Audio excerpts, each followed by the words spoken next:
Chapter 100 of Married Thrice to Salted Fish. As soon as Wu Yoyon arrived with the ambush, the Xixia were immediately defeated. In other words, Xixia had lost all fighting spirit the moment Gu Fuzhao fell. With their goal achieved, the Xixia had immediately begun to fall back. The Dayu's iron cavalry chased after them, every soldier's eyes red. Their commander was captured alive and the troops were slaughtered. After this one single night, a river of blood wound through the valley. At the same moment, Shi Pei hung the Dayu's banner over the walls of Yongliang. Finally, Yongliang, this northwest fortress, had returned to the Dayu. In the last battle, the Dayu regained Yongliang and drove the heavily injured Xixia to the northern frontier. They killed tens of thousands of their enemies, but the cost of them was only 3,000 of their cavalry. It was a great victory, but not the slightest hint of joy could be seen among the troops in the Northwest Army's camp. Against the howling cold wind, white flags were hung. The ashes of paper money wafted through the air. The light of fires reflected against everyone's pale and mournful faces. Wu Yoyon knelt in front of Gu Fuzhao's tablet for an entire day and a night. He ate nothing and drank nothing. He gripped tightly the sword hung around his waist. His eyes were bloodshot. He experienced self-blame, grief, and indignation, but more so than anything, murderous intent. If Shi Pei hadn't stopped him, he would have chased the Xixia to their very capital. He would have razed the country to the ground. He would have taken the head of Xixia's emperor to serve as a sacrifice to General Gu's departed soul. From this moment on, this was to be his lifelong desire. Shen Haoxi changed out of his armor and dressed in a light attire. He entered the tent. He looked at Gu Fuzhao's memorial tablet. His Adam apple bobbed, and forcibly holding on to his composure, he burned 3 sticks of incense. Shi Pei handed him an urgent report and said, voice hoarse, "I'm sorry to have to trouble you with this matter, Shen Xiangdi." Heavy snow blocked the way back to the capital, and the fastest cavalryman in the army couldn't beat Shen Haoxi. By the time Shen Haoxi returns to the capital with the battle report and the news of Gu Fuzhao's death, it will be half a month later. The latest report about the northwest that Xinjiang Hall had was also from half a month ago.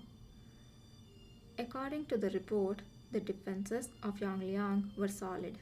The enemy army refused to come out, and the Northwest Army's attacks have proved ineffective.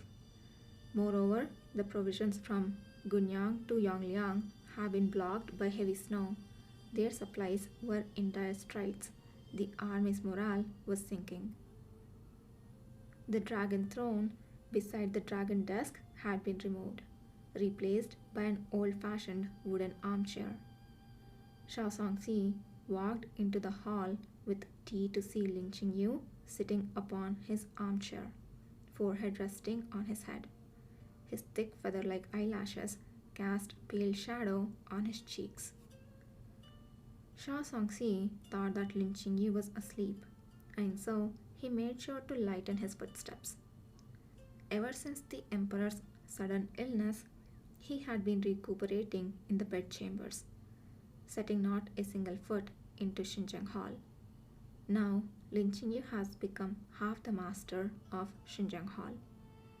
Under the order of the emperor, he reviewed reports here, met with the nobles and ministers, and discussed state affairs.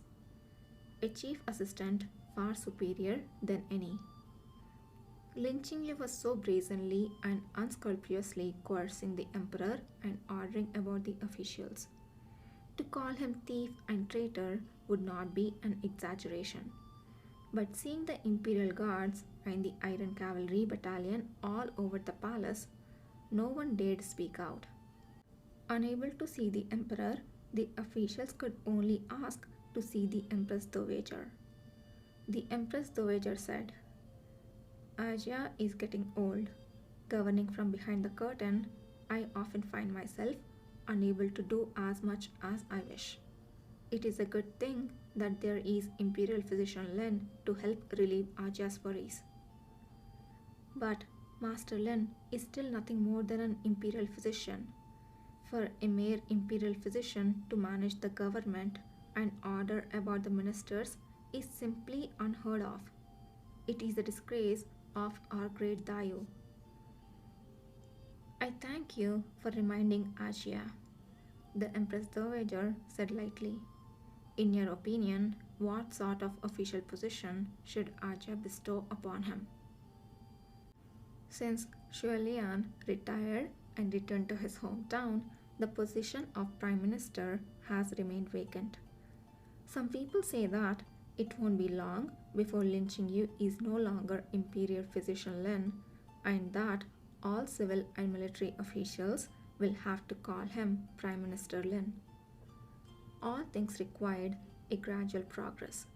From the Imperial Physician to Prime Minister is too big a leap. The court still needed to save face. In the end, the Empress Dowager named Lin Qingyu Minister of Ceremonies, a third-rank position. When Shao Songxi placed the teacup lightly on the table, Lin Qingyu opened his eyes. Shao Songxi thought that he must have woken him up with the noise, and so he hurriedly knelt down and apologized. This useless servant disturbed Master Lin's sleep. Lin Qingyu said, It has nothing to do with you. I have always been a light sleeper. Get up. Lin Qingyu has been having nightmares for days. The listlessness was unavoidable. In order to avoid the nightmares, he has not slept for 3 days, making do with naps taken throughout the day. After several days of stress, Lin Qingyu lost a lot of weight, the contours of his face becoming even more pronounced. He drank the tea from Shao Songxi and asked, Is there any news from the northwest? This was the third time Lin Qingyu had asked that today. Shao Songxi shook his head and said, Master Lin, the last report from the northwest arrived not too long ago. The next one most likely won't come so soon. Lin Qingyu said softly, But he used to write me a letter every 2 or 3 days. Didn't you say that the situation in the northwest is at a critical juncture? General Gu must be too busy. No matter how busy he was, he would never not reply to his letters. A eunuch came in and said, Master Lin, the Emperor is requesting your presence. Lin Qingyu said lightly, I understand. After the change in Xinjiang Hall, he had confined Shao Jie to his chambers. At first, Shao Jie was restless all day and wanted to see him every day. Once he got to see Lin Qingyu, the only thing he asked was about Shirang's condition, begging him repeatedly to spare Shirang. Later, Lin Qingyu gave Shao Jie some medicine and Shao Jie quieted down for a time. All things considered, he treated Shao Jie well. Not only did he not kill him, he even allowed him to stay in the palace, afforded every luxury. Besides being deprived of his freedom, Shao Jie remained the same idle emperor who cared nothing of state affairs. When he arrived at the emperor's sleeping chambers, Lin Qingyu saw Shao Jie standing in front of a table, hair all disheveled, holding a writing brush in hand, looking as though he had just finished writing something.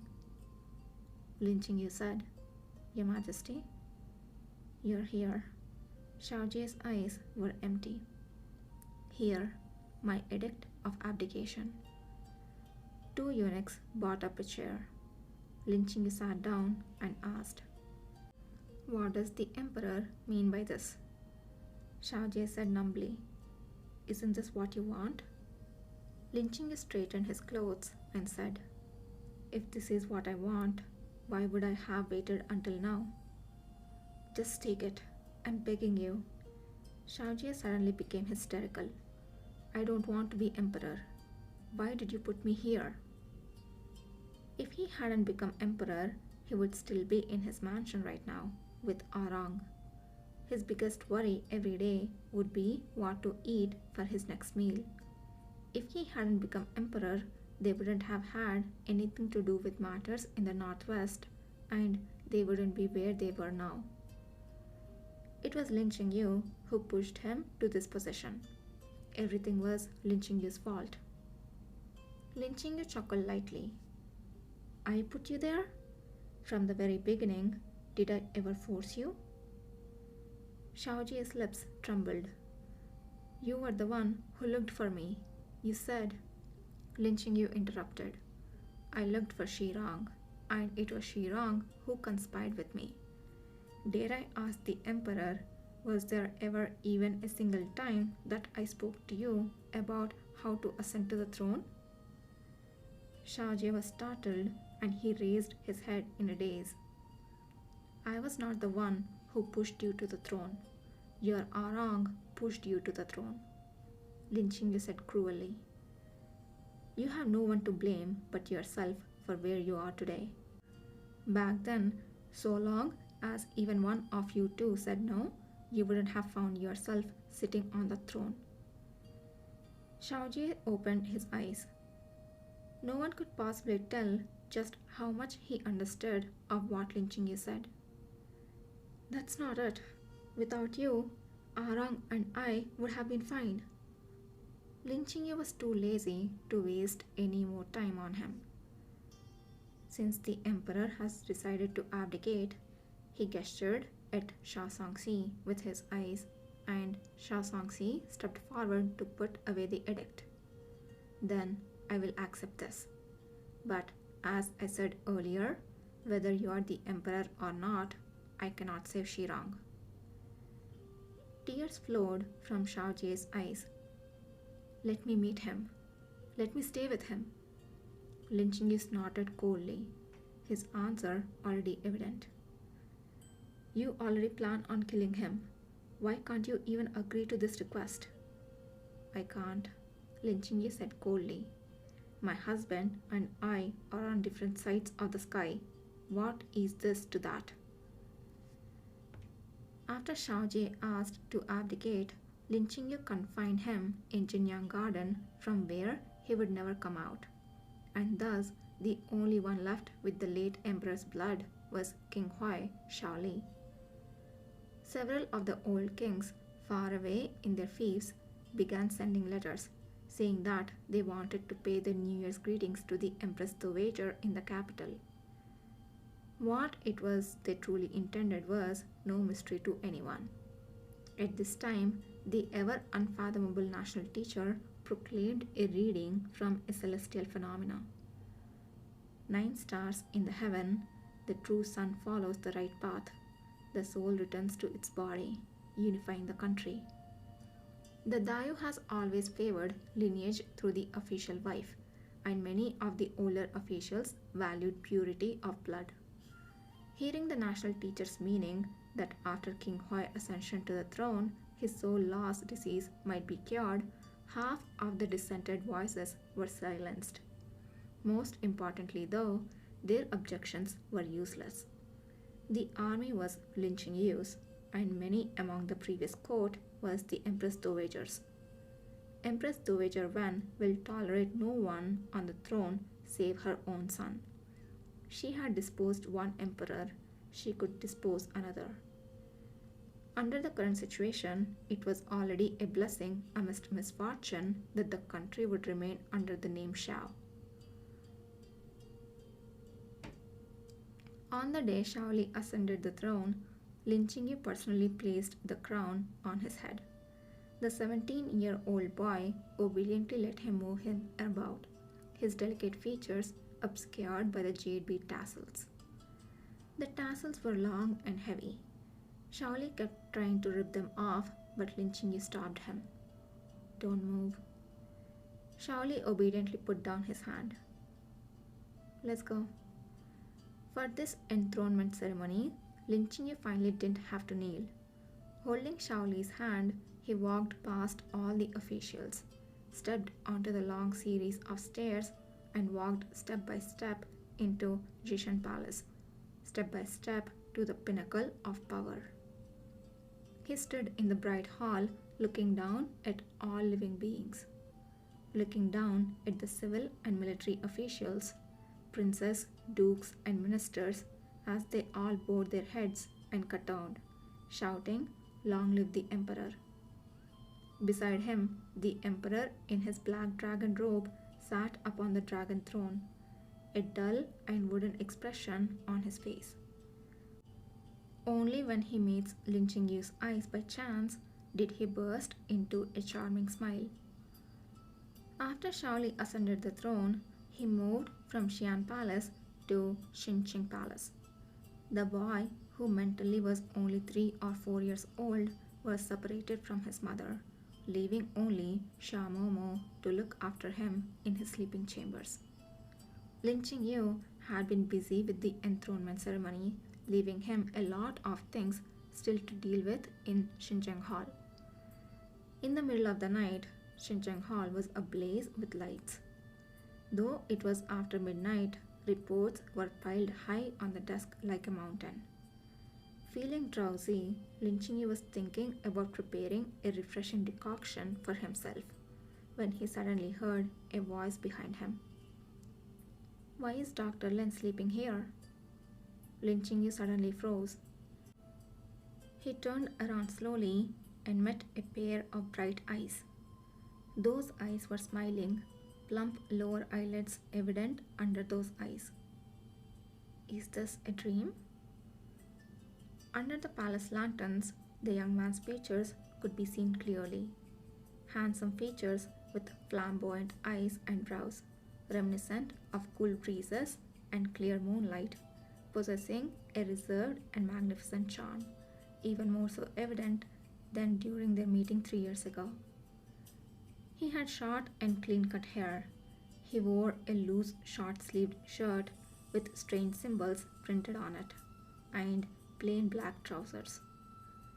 He had no robe donned on, and his legs looked straight and slender. This was the second time he was meeting this young man. The young man walked towards him. Leaning against the dragon desk, he looked down at him with a smile. "Long time no see, Qingyu." Lin Qingyu opened his lips. "Jiang Sheng?" The corner of Jiang Sheng's lips hooked up. "As expected, you already knew my name." His heart seemed to pinch. Lin Qingyu refused to think about the reason for the sudden severe pain. He lowered his head evasively, not looking at the boy. He murmured in a panic, "Why? Why am I dreaming about you?" Jiang Sheng cupped his cheeks and said with a smile, "Of course, it's because you miss me, Bobe." Lin Qingyu looked up at Jiang Sheng. He stared at him without moving. The rims of his eyes weren't red. He didn't feel any stinging in his eyes. Lin Qingyu himself didn't know when streams of tears escaped from the corner of his eyes and onto Jiang Sheng's hands.